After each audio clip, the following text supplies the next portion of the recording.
এই জমিটির নিকটবর্তী মেট্রো স্টেশন হল কবি সুভাষ এবং শহীদ ক্ষুদিরাম এবং নিকটবর্তী রেল স্টেশন হল নরেন্দ্রপুর হল্ট এবং গড়িয়া স্টেশন। এছাড়াও সাউদার্ন ইউএম বাইপাসের সঙ্গে এই জমির ইজিলি কানেক্টেড আছে। আর এটি হলো জমির বাইলেন, যেটি ইউজ করে জমি থেকে আপনারা মেন রোডে উঠবেন। এই রাস্তাটা টোটাল চওড়া হচ্ছে 12 ফুট।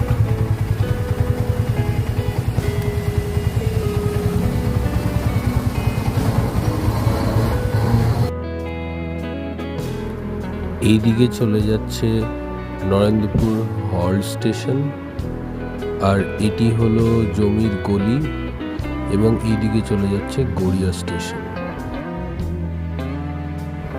আর এই জমিটার কথা আমি আপনাদেরকে এতক্ষণ বলছিলাম।